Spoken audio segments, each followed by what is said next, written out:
Hello dear learners, welcome to my YouTube channel. ए video माध्यम रे आमे देखिबा वा डिस्कशन करिबा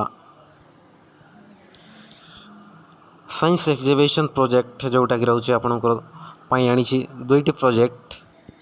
गोटे होछि वाटर डेंसिटी विथ लेमन्स, जोटा कि आपन देखिबे दुईटी ग्लास नेबे ता सहित गोटे रहबे नॉर्मल वाटर आ गोटे रहबो सॉल्ट वाटर।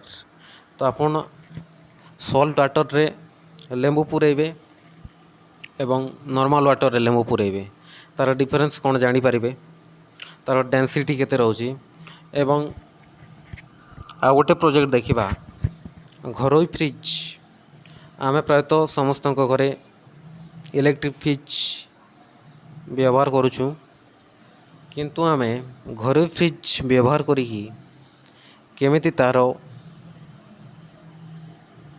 ताकू केमिति तैयारी करिबा, ताकू केमिति यूज करिबा एवं तार उपकारिता कौन कौन, आम स्वास्थ्य पई केते बेनिफिट्स, से विषय आमे संपूर्ण आलोचना करिबा। तो वीडियो को जीवा पूर्वरु आपन जदि चैनल ले न अछंती ताहेले गोटे गोटे सब्सक्राइब कर दियंतु एवं ऑल नोटिफिकेशन को क्लिक कर दियंतु, कहीं ना आमे ए चैनल माध्यम रे एवं एजुकेशनल लेटेस्ट इनफॉरमेशन प्रोवाइड करिथाउ। ता सहित जिते भी आपणकर गवर्नमेंट कि प्राइवेट जॉब रो नोटिफिकेशंस रो प्रथम प्रोवाइड करिथाउ। ता सहित आपण माने जदि जे कोनोसी कॉम्पिटिटिव एग्जाम पई प्रिपरेशन होछंती तो आमे फ्री रे क्लास प्रोवाइड करिथाउ। तेणु करी आपण मानकु बहुत बेनिफिट रहिबो। आपण माने एबे ही जोड़ी हुंतु आम चैनल सहित एवं सब्सक्राइब करिक रखंतु। सो चलंतु स्टार्ट करिबा। एवं ता पूर्व कही रखुछि साउंड जदि क्लियर आसने ताहेले क्षमा देबे।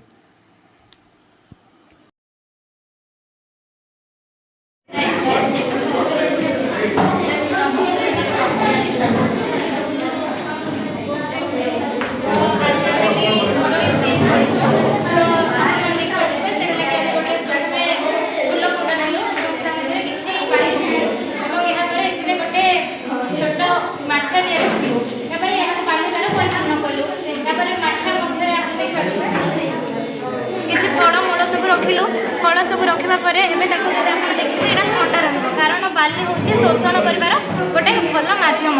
तेणु जिते आम कि खोलुचु से समय तापशक्ति मध्य प्रवेश कला, किंतु ए बाली तापशक्ति गुड़ी को बाहर को टाणी देला थंडा रखा। आजिकल अनेक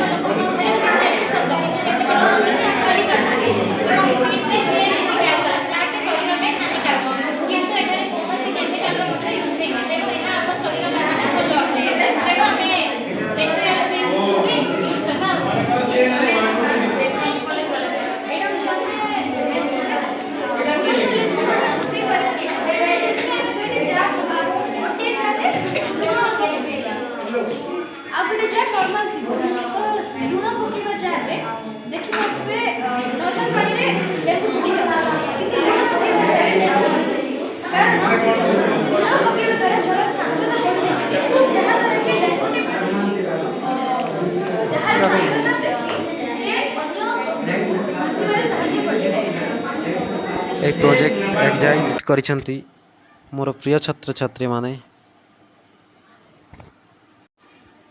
जोटा कि integral education centre Khatiguda Nabarangpur ठारू